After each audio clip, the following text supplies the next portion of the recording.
Hello students, আমি Moumita ma'am. আশা করি তোমরা সকলেই খুব ভালো আছো। Welcome back to our channel. আজকে আমি তোমাদের 4th সেমিস্টার মেজর ইংলিশের পেপার 8 শুরু করব। সেখান থেকে তোমাদের ফার্স্ট টপিক যেটা হচ্ছে নিও ক্লাসিসিজম, এর উপরে আজকে আমি তোমাদের ক্লাসটা কিন্তু করাবো। চলো দেরি না করে শুরু করে দিই আজকের ক্লাসটা। দেখো, নিও শব্দের অর্থ হচ্ছে নতুন, ঠিক আছে। নিও classicism was a movement in art, literature and architecture that began in the middle 18th century. তো নিও ক্লাসিসিজম এটা একটা মুভমেন্ট যেটা বেসিক্যালি মিডল 18th সেঞ্চুরিতে শুরু হয়েছিল। কিসের ওপরে বেস করে বা কোন কোন জিনিসের ক্ষেত্রে? আর্ট, লিটারেচার আর হচ্ছে আর্কিটেকচার। বেসিক্যালি এই তিনটা ফিল্ডের ওপর ভিত্তি করেই কিন্তু এই নিও ক্লাসিসিজম মুভমেন্টটা শুরু হয়েছিল মিডল 18th সেঞ্চুরিতে। It was a return to the ideas and styles of ancient Greece and Rome. প্রাচীনকালে মানে এনশিয়েন্ট টাইমে গ্রিসে আর রোমে যেরকম স্টাইলে বা যেরকম রীতি মেনটেন করে এই আর্ট বলো, লিটারেচার বলো বা হচ্ছে আর্কিটেকচার, এগুলোর মানে যে স্টাইলে এগুলো আর কি করা হতো, সেটাকেই আবার এই সময় কিন্তু ফিরিয়ে নিয়ে আসা হয়েছিল। মানে এই সময় কি হলো যে মানুষ বুঝলো যে ওই এনশিয়েন্ট গ্রিস আর এনশিয়েন্ট রোমে যেরকম মানে লিটারেচার বলো, আর্ট বলো বা আর্কিটেকচারের বলো, যেরকম হচ্ছে স্টাইল ছিল, যেরকম আর কি রীতিনীতিগুলো যেরকম ছিল, তো সেটাকেই আর কি বেস করে বা সেই জিনিসটাকেই আবার ফিরিয়ে নিয়ে আসার চেষ্টা করা হয়েছিল through this movement. Okay, people believed that classical art and writing had beauty, order and balance, so they tried to bring those qualities back. তারা বিশ্বাস করতো এটা যে ক্লাসিক্যাল আর্ট এবং ক্লাসিক্যাল রাইটিংয়ের একটা আলাদাই সৌন্দর্য আছে, একটা আলাদাই একটা স্টাইল আছে এবং সেই রকম কোয়ালিটি বর্তমানে নেই, ঠিক আছে। তাই তারা সেই সময়কার ওই স্টাইলটাকে আবার হচ্ছে কি বলবো এখানে ফিরিয়ে নিয়ে আসার চেষ্টা করে। সেই যে মানে সেই আর্টের বা রাইটিংয়ের যে কোয়ালিটিগুলো, সেগুলোকে আবার এই সময় কিন্তু ফিরিয়ে নিয়ে আসার চেষ্টা করে। মানে ওই সময় যে লেখাগুলো তৈরি হচ্ছিল বা যে লেখা আর্ট বা আর্কিটেকচার, প্রত্যেকটা ক্ষেত্রেই ওই পুরনো এনশিয়েন্ট আর গ্রিসের স্টাইলটাকে কপি করার চেষ্টা হচ্ছিল, ঠিক আছে। Okay, neoclassical writers and artists believed in logic, reason and discipline. কারণ এই সময়ে যে সমস্ত রাইটাররা আর কি লেখা শুরু করে এই মুভমেন্টটাতে, যারা ছিল, সে রাইটার্স বলো বা আর্টিস্ট বলো, তারা কোন জিনিসের উপর বিশ্বাস করতো? তারা অবভিয়াসলি লজিক জিনিসটার উপর, খুব যুক্তিবাদ জিনিসটার উপর খুব বেশি তারা বিশ্বাস করতো, রিজন বা কারণ বলবো, আর হচ্ছে ডিসিপ্লিন, ঠিক আছে। এই তিনটে জিনিসের কিন্তু তারা খুব বেশি মানতো, তারা এই তিনটে জিনিসকে খুব বেশি করে ফলো করতো। আচ্ছা, they thought art should teach morals and show the truth. তারা এটা মনে করতো যে এগুলো শুধুমাত্র মানে এন্টারটেইন না, এখান থেকে মানুষ কিছু শিখতে পারে, ঠিক আছে। আর্ট বলো, লিটারেচার বলো, আর্কিটেকচার বলো, এগুলো দেখে শুধুমাত্র মানুষের মানে সুন্দর লাগানোর জন্য না, এগুলো কোথাও কি করে, এগুলো মানুষকে মোরাল মানে নৈতিক যে শিক্ষা সেটাও দেয় এবং মানুষের কাছে যেটা সত্যি ট্রুথ সেটাকেও কিন্তু তুলে ধরে, ঠিক আছে। Neoclassicism focused on rules and structure. Neoclassicism যেটা আছে, তারা বেসিক্যালি রুলস অ্যান্ড স্ট্রাকচার মানে তারা নিয়ম নীতি এবং হচ্ছে স্ট্রাকচার, কাঠামো, এই দুটোর উপরে খুব বেশি করে ফোকাস করতো। Writers followed strict forms like poems with rhyme and meter. রাইটাররা তাদের রাইটিংয়ে কিছু বিষয়ের ওপর খুব বেশি করে জোর দিত, ঠিক আছে। মানে কিছু বিষয়ের ওপর খুব বেশি জোর দিত, যেমন পোয়েমের ক্ষেত্রে তারা কিন্তু এই রাইম অ্যান্ড মিটারটা খুব বেশি করে ফলো করতো। মানে এই সময় যে রাইটাররা আর কি ছিল, তারা তাদের রাইটিংয়ে কিছু স্ট্রিক্ট জিনিস ফলো করতো। যেরকম তারা পোয়েমগুলোতে কিন্তু রাইম অ্যাড করতো, মিটার অ্যাড করতো। এটা একটা মানে ছিল ওদের ব্যাপার যে আমরা যখনই পোয়েম লিখবো, পোয়েমের মধ্যে অবশ্যই রাইম এবং মিটারটা থাকবেই। আচ্ছা, they wrote about universal ideas such as justice, ঠিক আছে। তারা ইউনিভার্সাল যে ইস্যুগুলো আছে সেগুলো নিয়ে লিখতো, মানে কোনো ছোটোখাটো বা পাতি বা লোকাল কোনো কনসেপ্ট না, ইউনিভার্সাল কনসেপ্ট বা ইউনিভার্সাল আইডিয়া যেগুলো আছে সেগুলোর উপরে লিখতো। লাইক জাস্টিস, ন্যায় বিচার, অনার, ঠিক আছে, আর ডিউটি, এগুলো কি তোমার, এগুলো হচ্ছে একটা ইউনিভার্সাল ম্যাটার, ইউনিভার্সাল কনসেপ্ট। তো এগুলোর উপর তারা বেসিক্যালি কিন্তু তাদের লেখাতে থাকতো, যেখানে জাস্টিস থাকতো, অনার থাকতো এবং কিন্তু ডিউটি থাকতো। আচ্ছা, they avoided personal emotion and wrote in a formal and clear way. যেটা বললাম যে এখানে কোনো রকমের মানে পার্সোনাল কোনো ইমোশন দিয়ে থাকতো না, মানে লাভ স্টোরি বলো যেখানে কোনোটা মানে কোনোটা লাভারের আর কি পেনটাকে দেখানো হচ্ছে বা তার ফিলিংস দেখানো হচ্ছে এরকম কিন্তু না, মানে কোনো পার্সোনাল ইমোশন সেরকম কিছু দেখানো হতো না। এখানে সবটাই হতো কি ভীষণ স্ট্রিক্টভাবে, এবং সেটা কোনো ভাইটাল, কোনো ফর্মাল বা ইউনিভার্সাল কোনো কনসেপ্টের ওপরেই কিন্তু বেস করে হতো। যেরকম জাস্টিসটা কোনো পার্সোনাল ইমোশন না, এটা হচ্ছে একটা ইউনিভার্সাল কনসেপ্ট, বা এটা বলতে পারো যে এটা হচ্ছে একটা ভীষণ সিরিয়াস একটা ম্যাটার।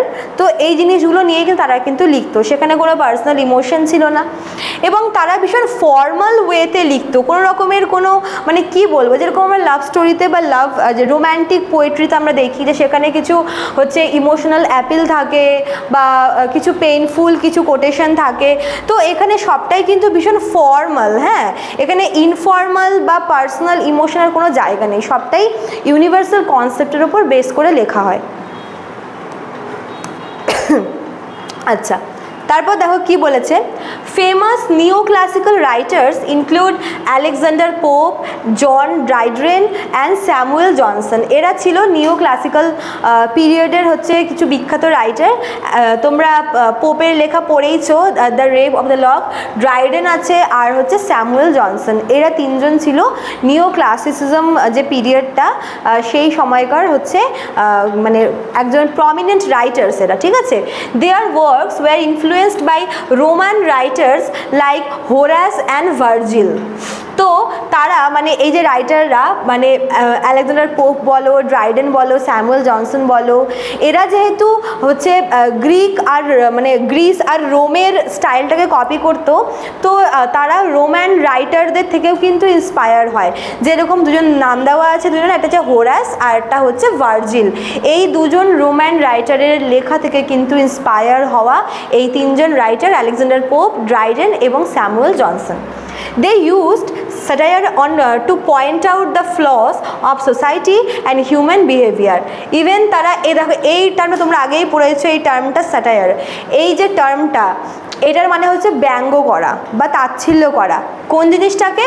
ফ্লস অফ সোসাইটি, সমাজের যে খারাপ দিকগুলো আছে, সমাজের যে দোষগুলো আছে, ঠিক আছে, আমরা যে সমাজে বাস করি সেই সমাজের যে ফ্লসগুলো আছে সেগুলোকে হচ্ছে ব্যঙ্গ করে লেখে।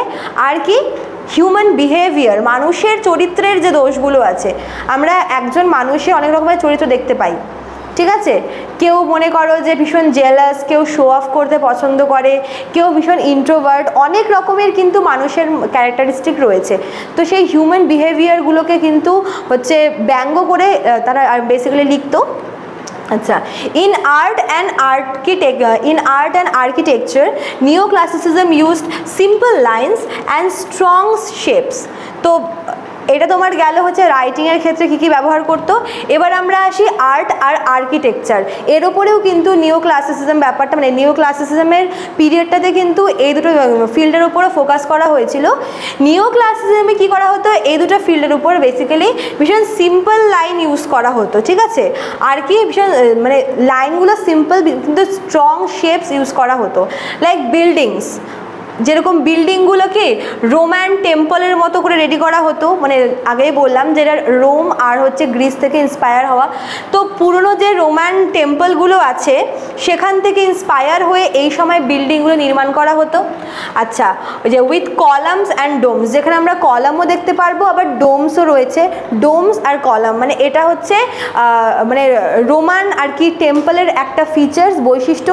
রোমান টেম্পলগুলো, ওল্ড রোমান টেম্পলগুলো এভাবেই বিল্ড করা হতো, যেখানে কলাম থাকতো আর হচ্ছে এরকম করে তোমার ডোম থাকতো, ঠিক আছে। তো সেগুলোকে ফলো করে, সেগুলোকে কপি করে কিন্তু এই নিও ক্লাসিসিজমে বিল্ডিংগুলোকে তৈরি করা হতো। Artist painted serious subjects often from history or mythology, ঠিক আছে। আর যে আর্টিস্ট থাকতো, মানে আর্টের ক্ষেত্রে বলছি, আর্টের ক্ষেত্রে আর্টিস্টরা কিছু সিরিয়াস ম্যাটারের ওপরে তারা হচ্ছে কিন্তু পেন্টিংগুলো করতো। আর এই সিরিয়াস ম্যাটার বলতে কোন জিনিসগুলোর উপরে, যেরকম মাইথোলজি, হ্যাঁ, মাইথোলজি হচ্ছে মানে পৌরাণিক যে চরিত্রগুলো আছে তার উপরে, মানে মনে করো যে হচ্ছে গ্রিসের যে পৌরাণিক চরিত্রগুলো আছে, রোমান যে পৌরাণিক চরিত্রগুলো আছে, মাইথোলজিক্যাল ক্যারেক্টার, ওদেরকে নিয়ে লিখতো, মানে ওদেরকে নিয়ে আর কি আঁকতো, পেন্টিংটা করতো, বা হিস্ট্রির কোনো একটা মানে কোনো বিষয় নিয়ে বা কাউকে নিয়ে হচ্ছে তারা আঁকতো। তো তাদের আঁকার মধ্যে কিন্তু আমরা সিরিয়াস কিছু হচ্ছে সাবজেক্ট দেখতে পাই, যেরকম বেসিক্যালি তারা হচ্ছে হিস্ট্রি আর মাইথোলজির ওপরেই কিন্তু বেশিরভাগ পেন্টিংগুলো তারা হচ্ছে আঁকতো, ঠিক আছে। আর যারা আর্কিটেক্ট ছিল তারা হচ্ছে ওল্ড রোমান টেম্পলের স্টাইলে বিল্ডিংগুলোকে তৈরি করতো। আচ্ছা, নিও classicism lasted until the early 19th century. Middle 18th century শুরু হয়েছে এবং আর্লি 19th সেঞ্চুরি অবধি কিন্তু এই নিও ক্লাসিসিজম পিরিয়ডটা চলেছিল। After that the romantic movement গ্রিউ which focused more on feelings and nature. এবং এই নিও ক্লাসিসিজম পিরিয়ডটার পরে শুরু হয় রোম্যান্টিক মুভমেন্ট, যেখানে আমরা পার্সোনাল ইমোশন, ফিলিং, এই সবগুলোর উপরেই কিন্তু লেখা দেখতে পাই, ঠিক আছে। আচ্ছা, তো এই ছিল তোমাদের আজকের ক্লাসটা। খুব বেশি বড় না, তোমাদের মেন পড়তে হবে যে কি মানে কোন কোন মানে মেন আর কি ফিচার্সগুলো, যেরকম মানে রাইটিংয়ের ক্ষেত্রে কি, রাইটিংয়ের ক্ষেত্রে তারা হচ্ছে কিছু স্ট্রিক্ট ফর্ম ফলো করতো, যেরকম পোয়েট্রির ক্ষেত্রে রাইম, মিটার ফলো করতো, universal ideas like justice, honour, duty, এগুলোর উপর তারা লিখতো, তারা পার্সোনাল ইমোশনগুলোকে অ্যাভয়েড করতো। তারপর দেখো হচ্ছে আর্টিস্টরা কী করতো, তারা সিরিয়াস কিছু ম্যাটারের উপরে পেন্টিং করতো, যেরকম মাইথোলজি, হিস্ট্রি। তারপর আর্কিটেক্টরা হচ্ছে বিল্ডিংগুলো বানাতো কীরকম, ওল্ড রোমান টেম্পলের স্টাইলে বানাতো। তো তোমাদের এগুলো কিন্তু মনে রাখতে হবে, ঠিক আছে। তো এই ছিল তোমাদের আজকের ক্লাসটা। আমি আশা করব তোমাদের কোনো কনফিউশন হবে না, তোমরা বুঝবে, খুবই ইজি। নামটা শুনে মনে হয়, মানে নামের এত বড় নাম শুনে হয়তো মনে হয় যে ভীষণ কঠিন হতে পারে, বাট এগুলো কিন্তু খুব ইজি আর কি টপিক, ঠিক আছে। চলো দেরি না করে তোমাদের লাস্ট নাম্বারটা বলে দিচ্ছি। তোমরা এই দুটো নাম্বারের হচ্ছে আমাদের সাথে যোগাযোগ করে নিতে পারো। এই দুটো নাম্বার হচ্ছে আমাদের সেন্টারের হেল্পলাইন নাম্বার, ঠিক আছে। যারা ভাবছো আমাদের কাছে পড়বে তারা এই দুটো নাম্বারের মধ্যে কোনো একটা নাম্বারে আমাদের সঙ্গে যোগাযোগ করে নিতে পারো। চলো আজকে এতটুকুই থাকলো, দেখা হচ্ছে নেক্সট ক্লাসে। Thank you.